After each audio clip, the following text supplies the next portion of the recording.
തിരഞ്ഞെടുപ്പ് പ്രക്രിയയുടെ വിശ്വാസ്യതയെ തന്നെ ചോദ്യം ചെയ്യുന്നതായി സോഷ്യൽ മീഡിയയിലും രാഷ്ട്രീയ വൃത്തങ്ങളിലും വ്യാപകമായി പ്രചരിക്കുന്ന ആരോപണങ്ങളാണിപ്പോൾ ഉയരുന്നത്. പോസ്റ്റൽ വോട്ടുകളുമായി ബന്ധപ്പെട്ട കണക്കുകളിൽ വലിയ അട്ടിമറി നടന്നുവെന്നാരോപിച്ച് ചിലർ രംഗത്തെത്തിയിരിക്കുകയാണ്. കമ്മീഷന്റെ കള്ളക്കളി എന്നിങ്ങനെ ശക്തമായ ഭാഷയിലാണ് വിമർശനങ്ങൾ ഉയരുന്നത്. എന്നാൽ ഈ വിഷയത്തിൽ സൂക്ഷ്മതയും വസ്തുതാപരമായ പരിശോധനയും അത്യാവശ്യമാണ്. ആദ്യം മനസ്സിലാക്കേണ്ടത്, ഇന്ത്യയിലെ തിരഞ്ഞെടുപ്പുകൾ നടത്തുന്നത് ഇലക്ഷൻ കമ്മീഷൻ ഓഫ് ഇന്ത്യ എന്ന സ്വതന്ത്ര ഭരണഘടനാപരമായ സ്ഥാപനമാണ്.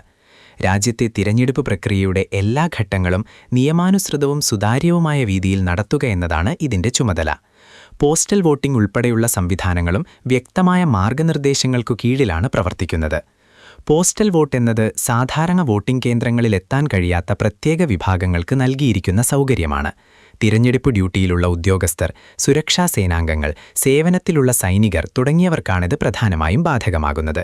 ഇവരുടെ വോട്ടുകൾ മുൻകൂട്ടി ശേഖരിച്ച് പ്രത്യേകം സുരക്ഷാ സംവിധാനങ്ങളിലൂടെ സൂക്ഷിച്ച ശേഷമാണ് വോട്ടെണ്ണൽ ദിവസത്തിൽ തുറന്ന് എണ്ണുന്നത്. ഇത്തരത്തിൽ സങ്കീർണമായൊരു പ്രക്രിയയിൽ കണക്കുകൾ തയ്യാറാക്കുന്നത് വിവിധ ഘട്ടങ്ങളിലൂടെയാണ്.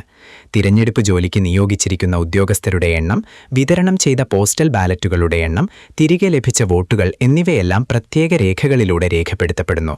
അതിനാൽ കണക്കില്ലാതെ കണക്കുകൾ തയ്യാറാക്കി എന്ന തരത്തിലുള്ള ആരോപണങ്ങൾ ഉയരുമ്പോൾ അവയ്ക്ക് ശക്തമായ തെളിവുകൾ ആവശ്യമാണ്. അതേസമയം തിരഞ്ഞെടുപ്പ് ഡ്യൂട്ടിയിലുള്ള ചില ഉദ്യോഗസ്ഥർക്ക് പോസ്റ്റൽ വോട്ട് ചെയ്യാൻ ബുദ്ധിമുട്ടുകൾ നേരിട്ടുവെന്ന പരാതികൾ മുൻപ് ചിലയിടങ്ങളിൽ ഉയർന്നിട്ടുണ്ട്.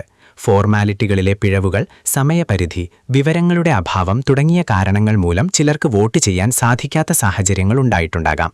എന്നാൽ ഇത്തരം പ്രശ്നങ്ങളുണ്ടായാൽ അവ തിരഞ്ഞെടുപ്പ് കമ്മീഷന്റെ ശ്രദ്ധയിൽപ്പെടുത്തുകയും ഔദ്യോഗികമായി പരാതി നൽകുകയും ചെയ്യേണ്ടതാണ്. പോളിംഗ് ശതമാനം പ്രഖ്യാപിക്കാൻ സമയമെടുത്തതും ചില സംശയങ്ങൾക്കിടവരുത്തിയിട്ടുണ്ട്. എന്നാൽ വോട്ടെടുപ്പ് പൂർത്തിയായ ശേഷം വിവിധ ജില്ലകളിൽ നിന്ന് കണക്കുകൾ ശേഖരിക്കുകയും അവ പരിശോധിക്കുകയും ചെയ്യുന്ന പ്രക്രിയയ്ക്ക് ചിലപ്പോൾ സമയമെടുക്കുന്നത് സാധാരണമാണ്.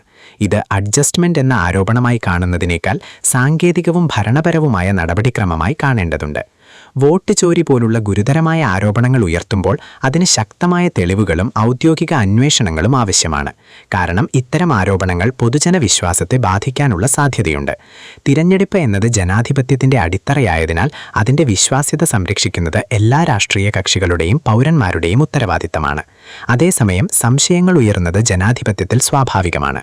അതിനാൽ സുതാര്യത ഉറപ്പാക്കാൻ കൂടുതൽ വ്യക്തമായ വിവരങ്ങൾ പുറത്തുവിടുന്നതും കമ്മീഷന്റെ ഉത്തരവാദിത്തമാണ്. പോസ്റ്റൽ വോട്ടുകളുമായി ബന്ധപ്പെട്ട കണക്കുകൾ, വിതരണം ചെയ്ത ബാലറ്റുകളുടെ എണ്ണം, തിരികെ ലഭിച്ച വോട്ടുകളുടെ ശതമാനം എന്നിവ വിശദമായി പ്രസിദ്ധീകരിക്കുന്നത് ഇത്തരം വിവാദങ്ങൾ ഒഴിവാക്കാൻ സഹായിക്കും. രാഷ്ട്രീയ പാർട്ടികൾക്കും ഈ വിഷയത്തിൽ നിർണായക പങ്കുണ്ട്. ആരോപണങ്ങൾ ഉയർത്തുന്നതിനൊപ്പം അവ നിയമപരമായ രീതിയിൽ മുന്നോട്ട് കൊണ്ടുപോകുകയും തെളിവുകൾ സമർപ്പിക്കുകയും ചെയ്യേണ്ടതാണ്. തിരഞ്ഞെടുപ്പ് കമ്മീഷനെ സമീപിക്കുക, കോടതികളെ സമീപിക്കുക, ഔദ്യോഗിക അന്വേഷണം ആവശ്യപ്പെടുക തുടങ്ങിയ മാർഗങ്ങൾ ഇതിനായി ഉപയോഗിക്കാം. സോഷ്യൽ മീഡിയയിൽ പ്രചരിക്കുന്ന ഓരോ വിവരവും ശരിയാണെന്ന് കരുതുന്നത് അപകടകരമാണ്. പലപ്പോഴും ഭാഗിക വിവരങ്ങളോ തെറ്റായ വ്യാഖ്യാനങ്ങളോ വലിയ വിവാദങ്ങളായി മാറാറുണ്ട്.